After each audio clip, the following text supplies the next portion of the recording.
Hello friends, welcome to Shabbu kitchen. ఈరోజు మనం ఎంతో టేస్టీగా ఉండే పన్నీర్ కర్రీ ఎలా వండుకోవాలో చూద్దాము. దీనికోసం మీడియం సైజులో ఉన్న 2 ఉల్లిపాయలు, 2 టమాటాలు, 100 గ్రామ్స్ పన్నీర్ తీసుకున్నాను. ఇప్పుడు ప్యాన్ పెట్టి ఒక 4 టేబుల్ స్పూన్ ఆయిల్ వేసుకొని దానిలో మనం కట్ చేసి పెట్టుకున్న ఉల్లిపాయల్ని ఫ్రై చేసుకుందాము. గోల్డెన్ కలర్ వచ్చేలాగా ఫ్రై చేసుకుందాము. ఒక ప్లేట్ తీసుకొని దానిలో ఫ్రై చేసుకున్న ఉల్లిపాయలని తీసేసుకుందాము. వీటిని చల్లార్చుకోవాలి. ఇది కొంచెం కలర్ ఉండగానే తీసేద్దాము. ఇంకా తీసాక బయటికి ఇంకొంచెం కలర్ చేంజ్ అయిపోతుంది కదా. ఇప్పుడు మిక్సీ జార్లో వేసి వాటర్ లేకుండా ఒకసారి తిప్పి తీసేద్దాము. ఇప్పుడు అదే జార్లో కట్ చేసి పెట్టుకున్న టమాటాలు వేసుకుందాము. దాన్ని కూడా మిక్సీ పట్టి వేద్దాము.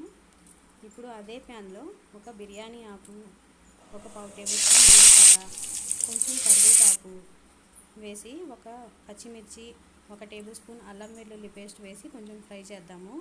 తర్వాత 1/2 టేబుల్ స్పూన్ పసుపు వేసుకుందాము. పసుపు వేసిన తర్వాత 1 టేబుల్ స్పూన్ కారం వేసుకుందాము. అంటే చపాతీలోకి అయితే కొంచెం తగ్గించి వేసుకోండి. నేను ఇది రైస్లోకి చేస్తున్నాను, అందుకని 1 టేబుల్ స్పూన్ కారం వేసాను. తర్వాత జీరా పౌడర్ 1/2 టేబుల్ స్పూన్ వేద్దాము.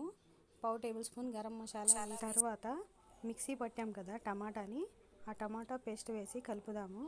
ఇప్పుడు 1 టేబుల్ స్పూన్ ధనియా పౌడర్ వేసుకుందాము. ధనియా పౌడర్ వేసిన తర్వాత మనం గ్రైండ్ చేసి పెట్టుకున్న ఉల్లిపాయ ముద్ద ఉంది కదా, అది వేసేద్దాము. దీన్ని కూడా యాడ్ చేసి చక్కగా కలిసేలాగా అంతా ఒకసారి కలిపేద్దాము. కలిపిన తర్వాత ఒకసారి స్టవ్ ఆఫ్ చేసేసి ఒక 2 టేబుల్ స్పూన్ పెరుగు చక్కగా బీట్ చేసి పెట్టుకుందాము.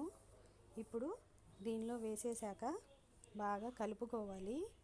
కలుపుకున్న తర్వాత అప్పుడు స్టవ్ ఆన్ చేద్దాము. ఇప్పుడు స్టవ్ ఆన్ చేశాక దానిలో కొంచెం వాటర్ పోసి బాగా కలుపుదాము. ఇప్పుడు ఇంకొంచెం 1 గ్లాస్ వాటర్ వేసుకొని కలిపేద్దాము. మనం దీనిలో 1 టేబుల్ స్పూన్ సాల్ట్ వేసుకుందాం. మీ రుచికి సరిపడట్టు ఉప్పు, కారం అడ్జస్ట్ చేసుకోండి.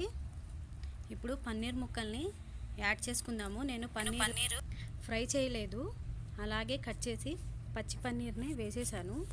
చాలా సాఫ్ట్గా బాగుంటుంది. దీని మీద ఇంకా మూత పెట్టి మగ్గించుకోండి. చిక్కపడ్డాక స్టవ్ ఆఫ్ చేసేయండి. కొంచెం పుదీనా యాడ్ చేస్తున్నాను.